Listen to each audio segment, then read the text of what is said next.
2004 से 14 जब सोनिया जी और मनमोहन जी की सरकार थी, कुल आतंकवादी घटनाएं 7,217 हुई थी और अब आतंकवादी घटनाएं सिर्फ 2,197 हुई है। ये 10 साल। अब सुन लीजिए, बाद में मुद्दा खड़ा करिए खड़गे जी। 70% की कमी हुई है मान्यवर, 70% की कमी हुई और उसमें धारा 370 हटाने के बाद केवल और केवल 4 साल ही गए। सिक्योरिटी फोर्स और नागरिक टोटल 2829 करीब 3,2900 नागरिक और सिक्योरिटी फोर्सेस मारे गए। अब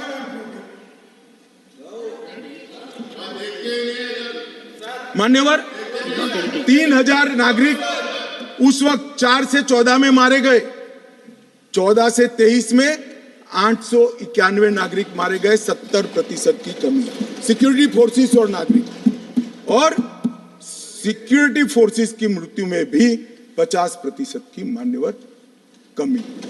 ये कह रहे हैं कि क्या हुआ है, मैं आंकड़े बताना चाहता हूं और मनोज जी खास देखे। आत्मा है तो अंधेरे में टटोल कर सुने, सोचे और विचार परिवर्तन होता है तो ईश्वर के लिए करे। मान्यवर, ऑर्गेनाइज्ड टाउन पेल्टिंग 2010 में 2654 घटनाएं थी, 2023 में सिर्फ 4 साल हुए हैं, एक भी पथराव की घटना नहीं हुई, एक भी नहीं। टाउन पेल्टिंग में नागरिकों की मृत्यु 2010 में 112 हुई थी, क्योंकि स्टोन पेल्टिंग ही नहीं हुई है तो मृत्यु भी नहीं हुई, 0 मृत्यु हुई। मान्यवर, स्टोन पेल्टिंग में जख्मी नागरिकों की मैं बात करता हूं, सिक्योरिटी फोर्स नहीं, नागरिक जो घाटी के हैं वो 6,235 थे, क्योंकि स्टोन पेल्टिंग नहीं हुई है, 0 जख्मी। अरे भैया, इनको दिखाई नहीं देता है। सीज फायर वायोलेशन की घटनाएं 2010 में 70 थी और 2023 में 6 हुई। घुसपैठ के प्रयास 489 थे, सिर्फ 48 हुए हैं।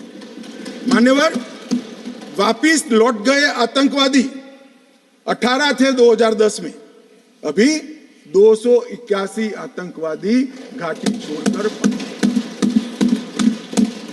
ये संवेदनशीलता का नमूना है नागरिकों के प्रति। मान्यवर, मैं आज बताना चाहता हूं आपको, इसलिए बताना चाहता हूं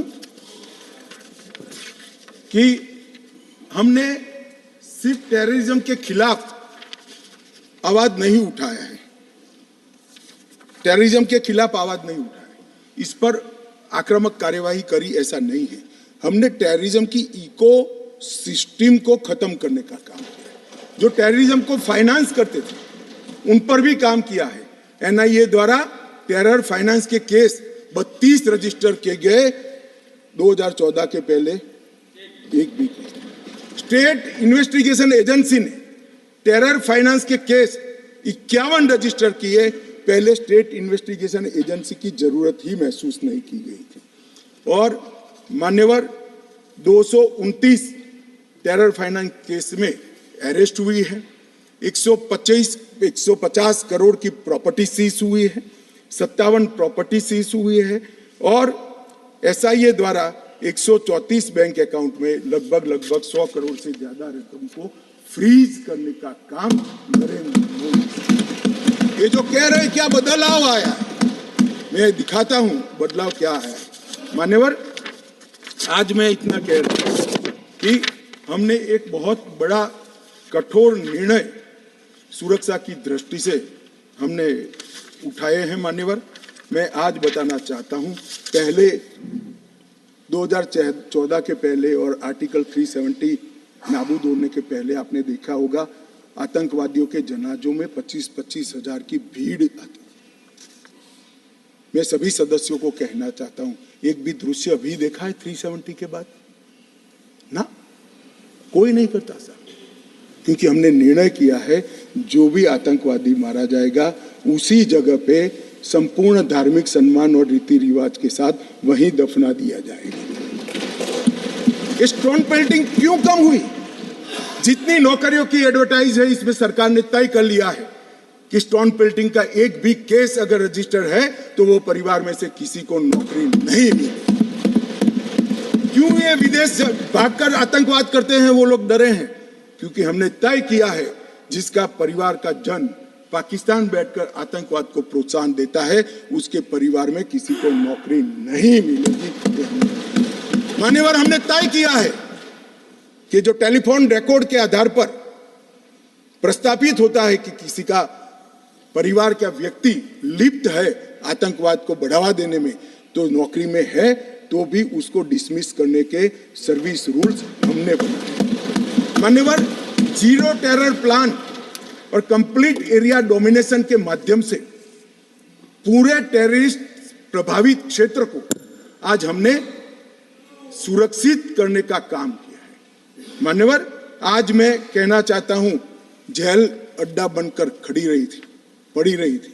नरेंद्र मोदी सरकार ने जेलों के अंदर जैमर लगाकर सख्ती लगाने का काम किया है और 105 करोड़ की लागत से एक नई जेल बन रही है जो सिर्फ टेररिस्टों के लिए बनेगी।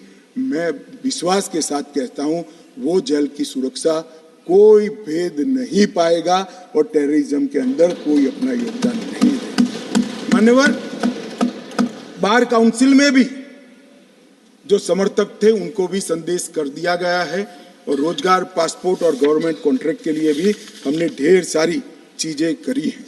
मान्यवर, आदत पड़ गई थी हमले हो तो बुला देना, इधर उधर कोई बड़ा एक्शन ले लेना जिससे दूसरे दिन के अखबार के टाइटल बदल जाए। हम छिपाने में विश्वास नहीं करते। मान्यवर, हमारे समय में भी हमले हुए शुरू में, क्योंकि पुरानी आदत पड़ी थी। उरी में भी हुआ, पुलवामा में भी हुआ। हमने सर्जिकल स्ट्राइक और एयर स्ट्राइक कर घर में घुसकर जवाब देने का है। हमें संवेदनशीलता कश्मीर के युवाओं के लिए, मगर संवेदनशीलता की व्याख्या टेररिज्म के लिए नहीं। माफ करना दिग्विजय जी, टेररिस्टों के लिए हमारे मन में कोई संवेदना नहीं। हथियार डाल दे, मेन स्ट्रीम में आए, स्वागत है उनका। मन मैं आज भी कहता हूं, नॉर्थ ईस्ट में कई लोग हथियार डालकर मेन स्ट्रीम में आए हैं। अगर कश्मीर में भी युवा भले हाथ में हथियार पकड़ा हो, हथियार डाल दे, कानून की अदालत के शरण में आए, हम उसका स्वागत करते हैं। संवेदना से हमारा हृदय भरपूर। मान्यवर, हमने जो किया है वो युवाओं के लिए किया है। मान्यवर, ये लोग पूछते हैं कि क्या हुआ। हमने धारा 370 और 35 ए को हटा दिया। मान्यवर, धारा 370 और 35 से कश्मीर के लोगों को तो अन्याय करती ही थी, मगर देश के आत्मसम्मान को भी ठेस पहुंचा। ये सिर्फ कश्मीरी लोगों का सवाल नहीं था, मनोज जाजिब, कश्मीरी लोगों का सवाल नहीं था, 130 करोड़ लोगों का सवाल था। हमारे स्थापक नेता श्यामा प्रसाद मुखर्जी ने उस वक्त सवाल उठाया था और नेहरू जी की मिनिस्ट्री छोड़ दी थी कि एक देश में 2 विधान, 2 प्रधान और 2 निशान कैसे हो सकते हैं? नहीं हो सकते। और इसलिए इन्होंने इस पर आंदोलन किया और उनकी शंकास्पद मृत्यु हो गई और वो शहीद हो गए।